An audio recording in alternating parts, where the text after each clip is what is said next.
Hi, it's Tony Robbins. Happy New Year. Listen, how's your new year coming out so far? I know it's early. It's January 15th, and I thought I'd send you out this little video message because you know what that day means, don't you? January 15th is the cutoff. Statistics show that 95% of the people that actually made a New Year's resolution have already broken it by today. And that's if you even made a resolution. Now, if you're the exception to that, I'm thrilled for you, and I support you, and I say keep rocking it. But if you've missed, maybe I could drop you a quick little message or two here that can help you not only recover, but get way beyond just making some New Year's resolution and make some real lasting change in your life. I mean, think about it. Most people don't even make a resolution anymore. Why? Because they've made them from years and years and years, and they know they're not going to follow through. So after a while, who wants to disappoint yourself? Who wants to be upset with yourself? Why even bother to set a new standard for this year? You know it's going to be the same as last year. If you're the kind of person watching this right now and you've actually opened this email and you haven't shut me off already, then obviously that's not you. So the question is, what is it that makes us even want to make a resolution? I mean, it's an interesting question. Why is it at the beginning of the year we have this tradition? But it goes beyond tradition. It's something inside of us that makes us want to make things better.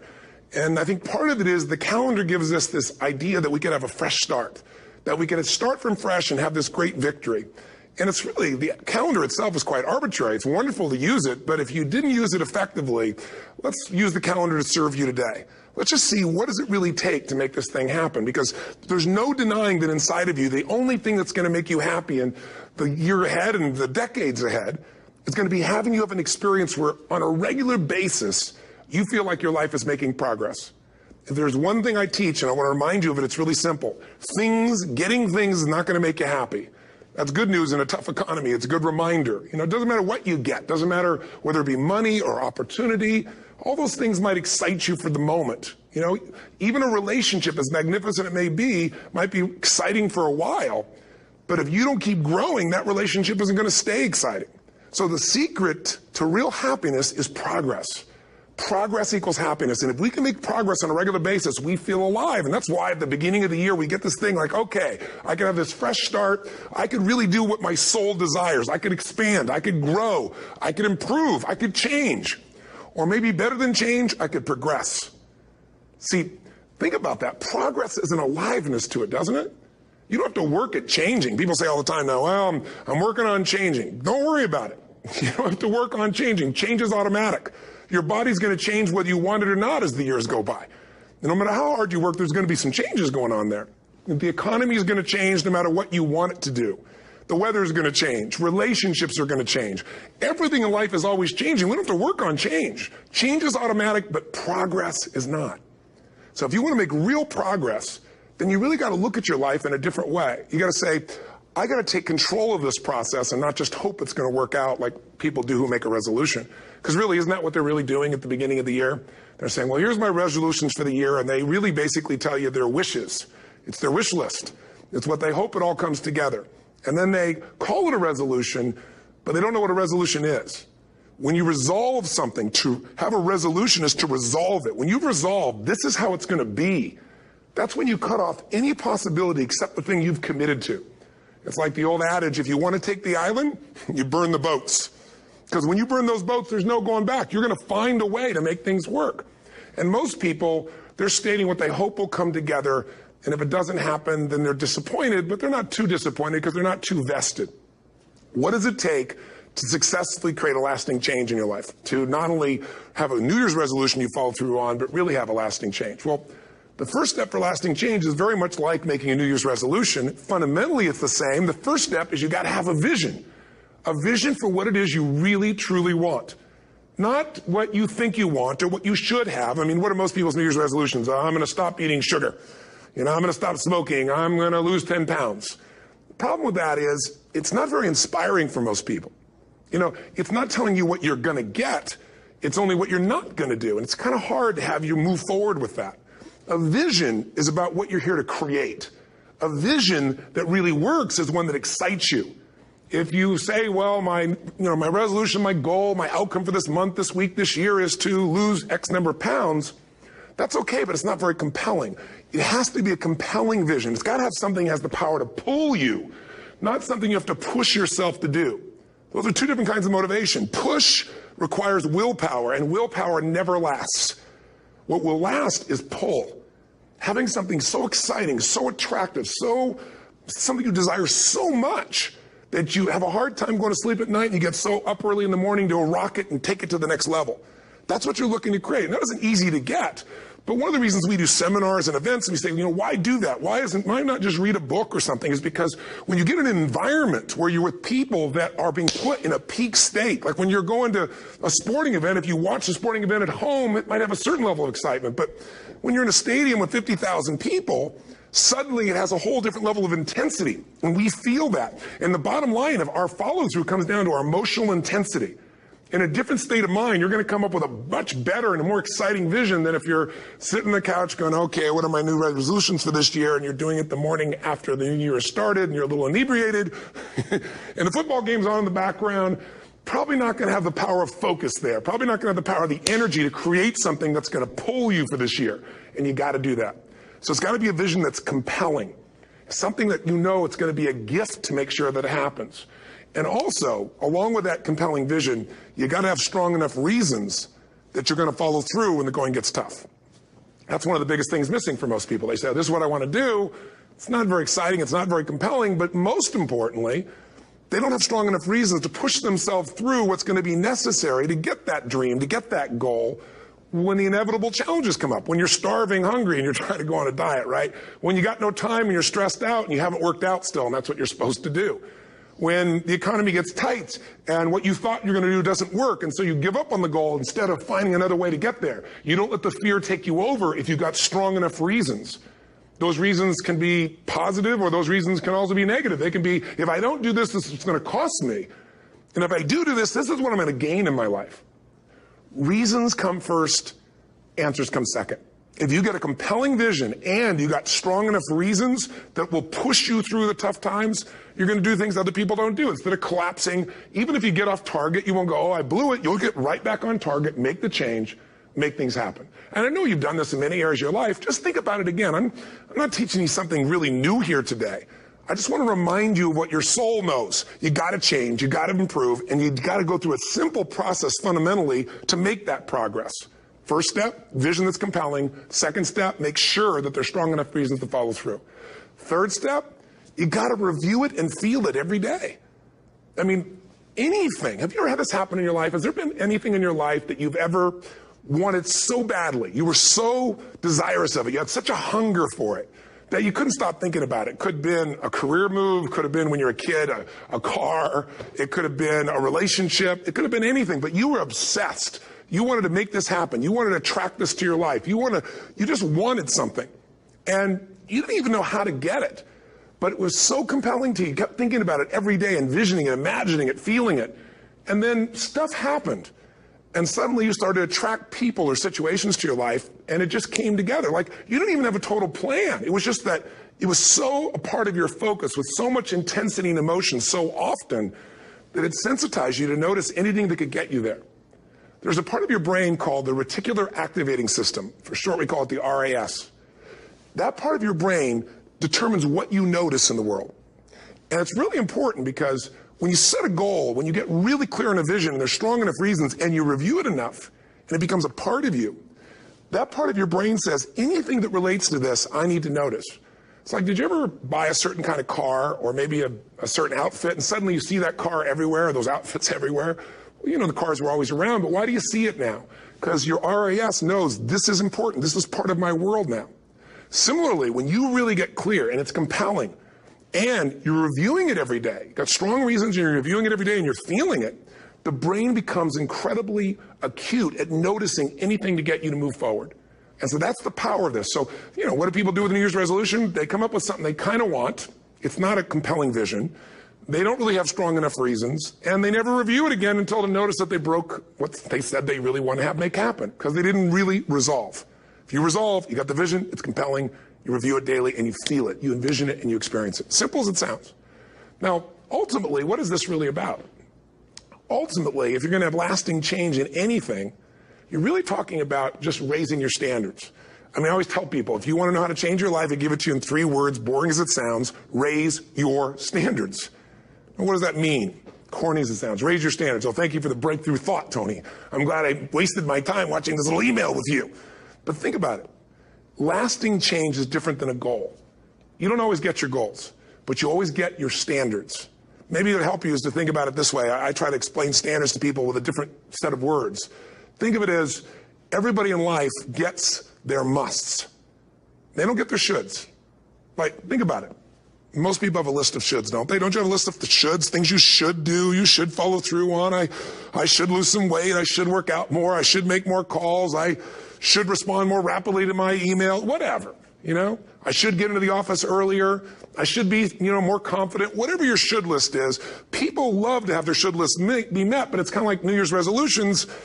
If it does, it's really exciting, but if it doesn't, which is most of the time, it's a little disappointing, but you kind of know it's not going to happen. But when you decide something is a must for you, an absolute must, when you cut off any possible, you say, I'm going to find the way or I'm going to make the way. Human beings, when they resolve things, when they make a real resolution inside themselves, which is they raise the standard and they make it a must, they find the way. Think about it in your own life. Haven't you had some area of your life where you raise your standard and your life has never been the same? Maybe at one time in your life you smoked cigarettes, or you did something and you did it for years and you kept trying to change it and kept telling yourself I should. And then one day something happened. Something just clicked you over. Something took you over that kind of tipping point. And inside yourself you said no more. And it was a very, very different experience, wasn't it? Something inside of you shifted and what was a should became a must and you've never gone back. Is there an area like that in your life you can think of? Again, did you ever smoke cigarettes? Did you ever eat a certain way, drink a certain form of alcohol, and then finally say no more, and you just don't go back? And notice this, it doesn't really take any willpower anymore. Because somewhere when we make this click, when we make something a must, we attach ourselves to it. It becomes part of our identity. And one thing I've learned in the last, 33 years of working with people from now over 100 countries, 4 million people, is human beings absolutely follow through on who they believe they are. If you said to me, well, I'm really going to work hard to stop smoking, but, I've been a smoker my whole life and I am a smoker. I know your days are numbered. You're going to be back smoking cigarettes again because we all act consistent with who we believe we are. I tell people the strongest force in the whole human personality is this need to stay consistent with how we define ourselves. If you define yourself as somebody who is really conservative, you're not going to be crazy and act nuts unless you're really drunk or something, and then you can say it's the alcohol, when it's really just you finally getting permission to be yourself. The alcohol is your excuse. If you're a really crazy person, you act crazy, outrageous, playful. You don't act conservative because that's not who you are. Very often people say, well, I can't do that. I'm not that kind of person. And I always say to people, really, when did you define yourself? I mean, really, how many years ago did you come up with what you could and couldn't do in your life? How many years ago? Most people, if they really look at how they're living their life today, it's based on a set of standards, a set of beliefs that they made choices about 10, 20, 30 or more years ago. I mean, very often we made decisions in our youth or very young about what to believe, about what we were capable of, about who we are as a person, and that becomes the glass ceiling, if you will, that controls us. There's a corny metaphor, but it's true. I remember one time I was with my family at the circus, and there was a person there, and they had this big, giant elephant. And you look at this elephant, and they take this little rope, put it around the elephant's neck, and they drive this stake into the ground. And I mean, you look at this, and you know that elephant could rip down the entire tent with almost no effort. And yet, the elephant doesn't struggle, doesn't try. Why? Because the elephant's conditioned. And they take that elephant and condition the elephant when it's a baby elephant. That's how they train him. When it's a little baby elephant and it doesn't have the power yet, they put a big rope around it and they drive this huge stake in the ground, and the elephant fights and fights and fights. And one day, finally, that elephant decides, I'm not capable of pulling this out. And once that becomes the definition of an identity of anyone, an elephant in this case, they don't even try anymore. It's just who I am. That's how it is.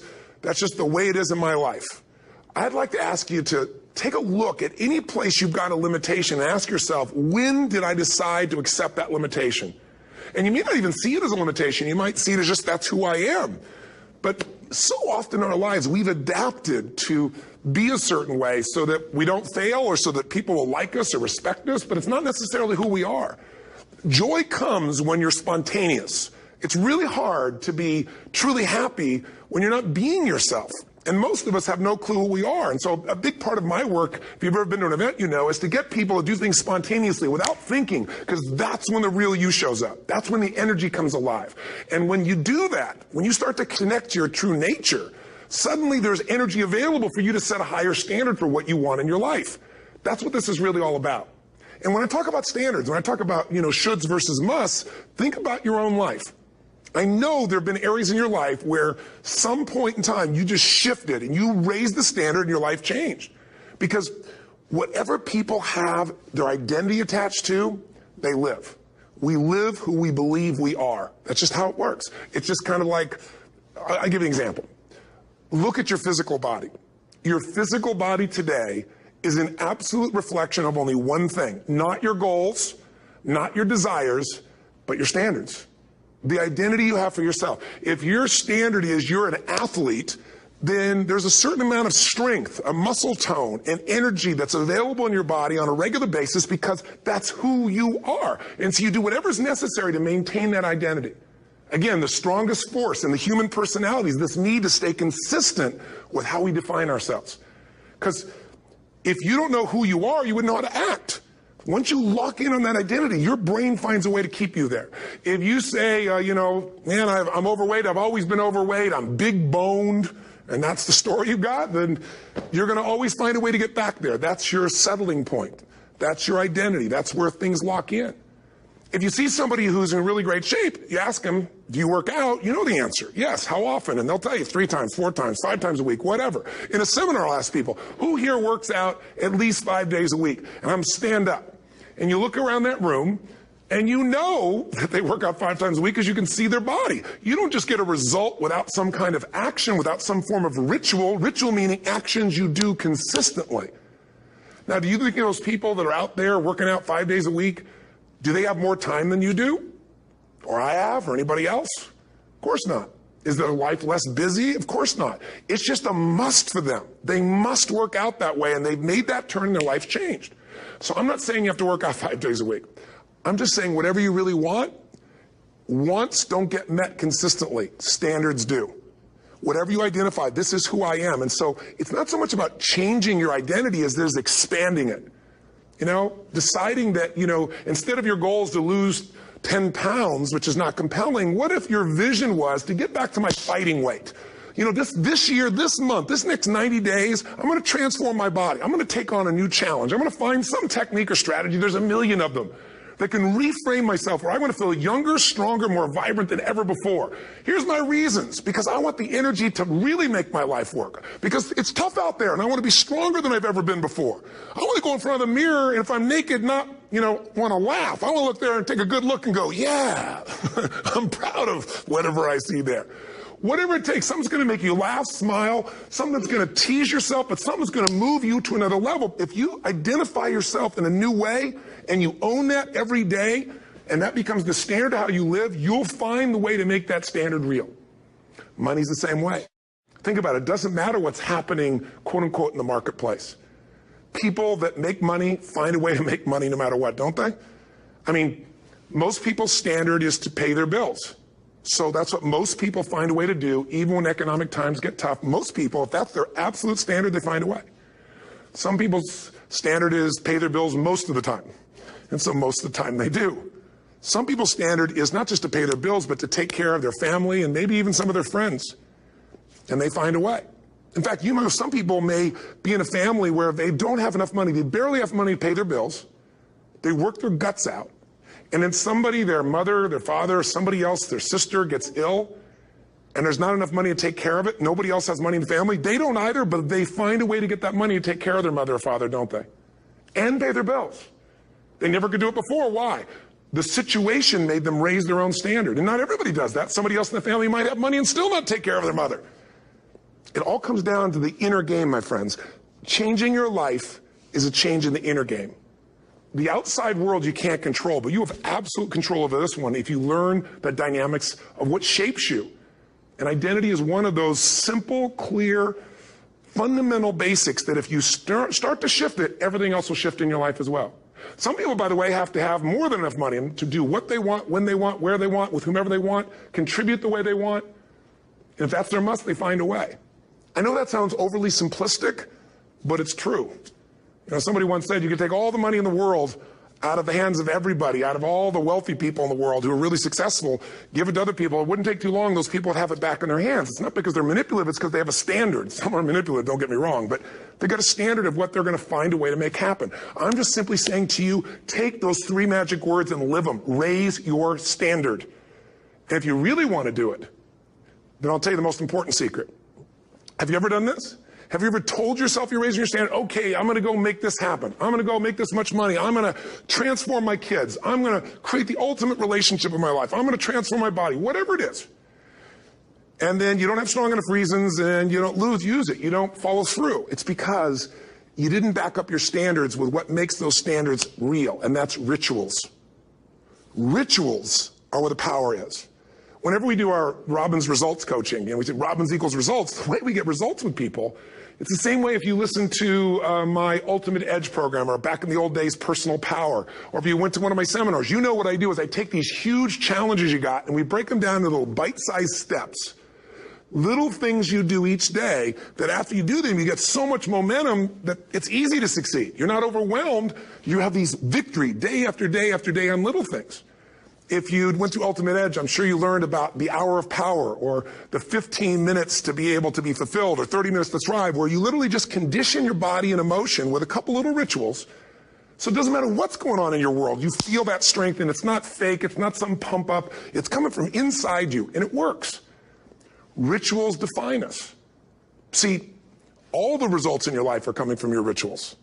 They start with a standard and then have rituals that follow it up. Like, for example, if you are where you want to be physically, you have very different rituals than if you're not where you want to be physically. If you're overweight, you and I both know you got a different ritual than if you're physically fit. Completely different. You get up in the morning, what's the first thing you do if you're fit? Your shoes are there, you roll over. Doesn't matter how you feel, you put on your shoes, you lace them, you start walking, or whatever that ritual is. If you're overweight, you roll over and you have a very different ritual. You might roll over several times to turn the alarm clock off. You go in and get your mocha, smocha, whatever, special coffee. You stop by at Starbucks, whatever the case may be. You have your nice sugar muffin. It's supposed to be really nice for you. Whatever you do, it's a different ritual. If you have a great, passionate relationship, you have very different rituals in how you come home than if you have a lousy relationship.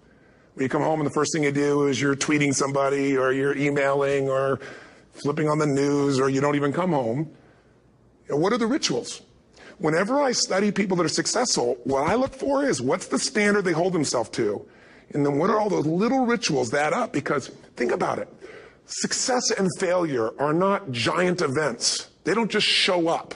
You don't just suddenly become successful or suddenly have this cataclysmic event that makes you fail. It may look that way, but failure comes from all the little things. It's failure to make the call. It's failure to check the books. It's failure to say, I'm sorry. It's failure to push yourself to do things physically that you don't want to do. And all those little failures day after day come together until one day some cataclysmic event happens and you blame that. That event happened because you missed all the little stuff. Do you agree with me? And success, by the way, is not some overnight event. It's all these little things. Success is having a vision. Success is making it compelling. Success is really seeing it and feeling it every day with strong enough reasons. Success is feeling the sense that I'm here to grow and I'm here to give something to the world more than just myself. Success is caring about other people. Success is calling and saying, I love you in the middle of the day for no damn reason. Or sending a note. That'll change your relationship. Have a ritual of something funny, playful, or a surprise you do. How many relationships are dead today because they have no surprise rituals anymore? You need to have some rituals, some cool things you do that nobody else does that gives you a better life than anybody else has. All the little stuff. That's where success comes from. In business, it comes from delivering more than anybody could imagine. All those little things add up. People go, wow, that's who I want to do business with. It's true in any area of your life. So if you look at somebody who's really successful and you think, wow, they're so amazing, they're such a genius, you got to dig underneath and you got to remember something. People are rewarded in public for what they've practiced for years in private. Myself and my business people say, how do you get up and speak? And you have no notes and you go for 3 days and nights and the room is like, everybody's wired and it's incredible. It's like a rock concert. How do you do that? How do you have that confidence? Oh, it's not confidence, it's experience now. But I did so much behind the scenes and I still do to make things right. How many people would know that since the time I was 17 years old, before I walk out on stage, still do to this day, wouldn't need to do it, but I still do it, I never walk out there without being in an absolute peak state of mind. You know, there are days my back is hurting, my throat was hurting, or I may have had a challenge, or my father passed away, and I've still got to deliver for these people because my standard is give my all every time. Every event has to be better. Talk to anybody who's been to our events for 5, 10 years, some of our trainers. I don't know how he does it. He always finds a way to make it better. That's not an ego thing. That's a standard in me. I have to find the way.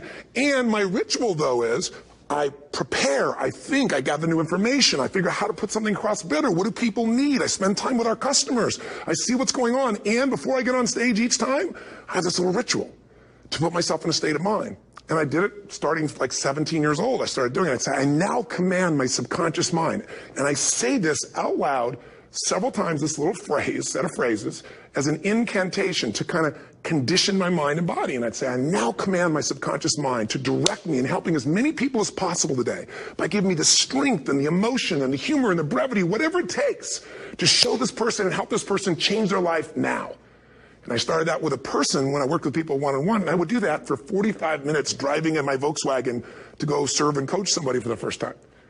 Now I don't say that person, I say these people, and I can go out in a room of 10,000 people and deliver for 50 hours, and I do it every time I come back on stage. It's a ritual to go into peak state. Peak states don't just show up, they don't interrupt you. Great ideas don't interrupt you, you gotta pursue them. I talked to Michael Jordan, I'll never forget, at the peak of his career, and got to watch his final game, saw him backstage and spent some time with him, and it was a pretty exciting time. He was the greatest basketball player I think that ever lived and has ever lived. And I asked him, I said, what sets you apart, Michael? What is it? And is it God-given talent, ability, skill? What is it? And he said, Tony, he said, I can shoot you straight. It's not, me trying to act humble. He goes, I have a lot of talent, a lot of God-given talent, a lot of skill. I've worked really hard. But he said, really, it's my standards. He said, every day I demand more from myself than anybody else could humanly expect. I'm not competing with somebody else. I'm competing with what I'm capable of. Magic formula. Because most of us lower our standards. Why? Because who you spend time with, my friends, is who you become. One of the biggest reasons I started going to seminars when I was like 17 is I had nobody around me as a great role model. I could read about somebody, but being around people, being in that environment was very different. Finding a way to go to work with someone who lived that standard of life was very different.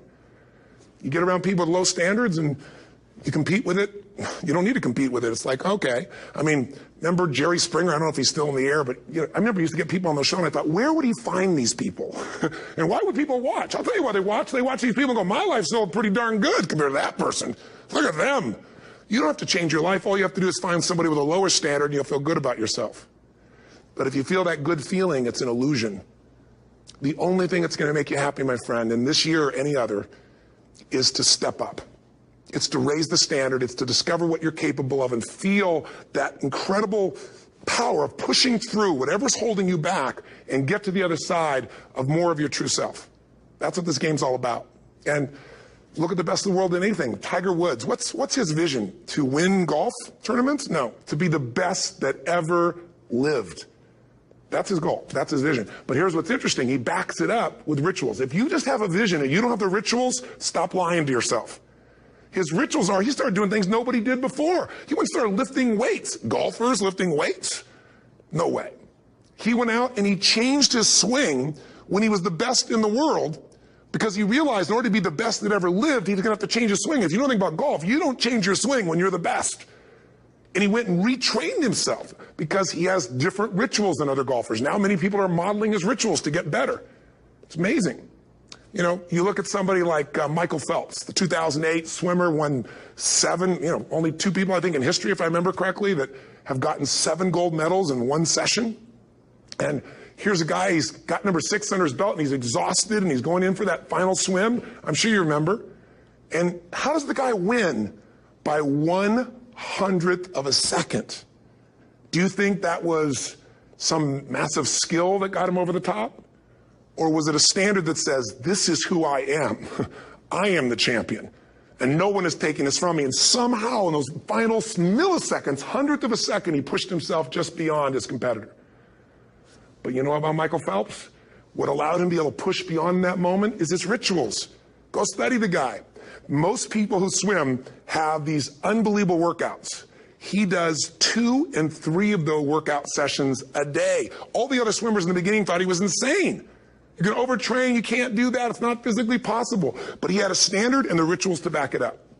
So here's my final message to you, because I've gotten carried away. I thought I was going to send you like a 5-minute message, but as you can see, there's no script here. It's just me going a little crazy with you. But I want to really see you get what you want this year. Don't let this year be like last. And if last year was great, still don't let it be that way. Raise the standard. If your life is perfect and extraordinary, you darn well know you're not going to be happy unless you keep making it better. That's what makes us feel alive. It's not what we get that makes us happy. It's who we become and what we're able to give because we become more. That sense of contribution is what creates the deepest meaning. So here's my assignment for you, if you want one. If you want to go from conversation to some action, here's a simple thing to do.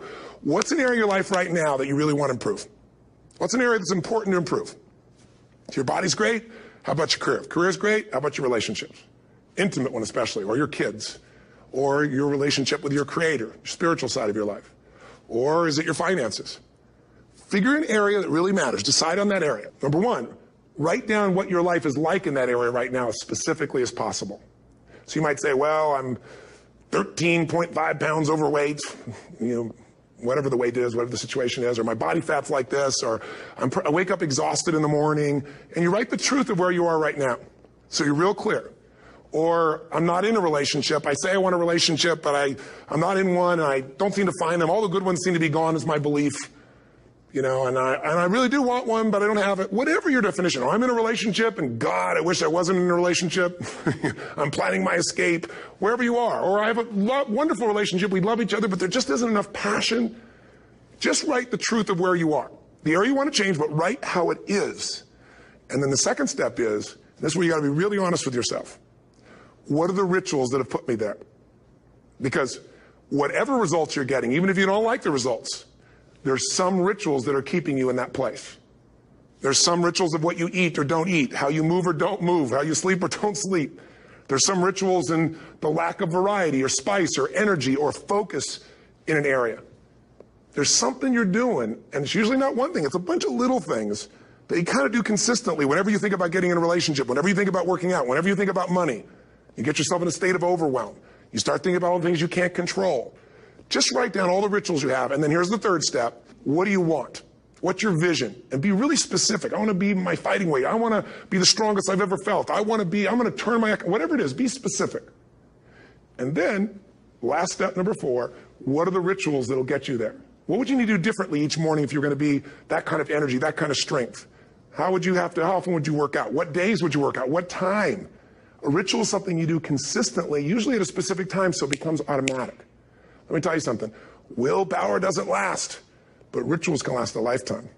I bet you have some rituals in your life right now you've been doing for years, even though some of them don't serve you. I'm just saying, wake yourself up. If you want a new year and a new life, you don't need to start on January 1st. Start today. Start with this little video. And just begin to see what happens and see how easy it is to just do a few little rituals. Don't do them all, just do 2 or 3 new things. And you know what happens? You'll get momentum.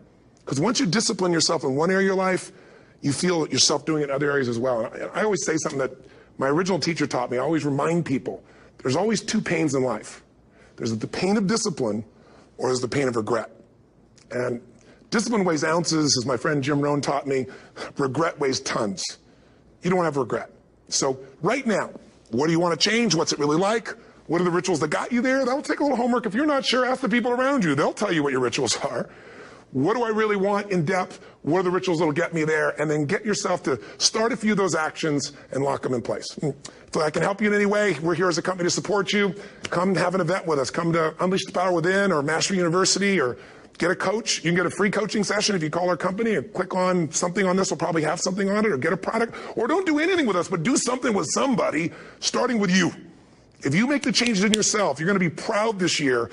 And no amount of money or accolades from other people can mirror the feeling of being proud of knowing you've taken back control of your life, or you've taken a great life to another level.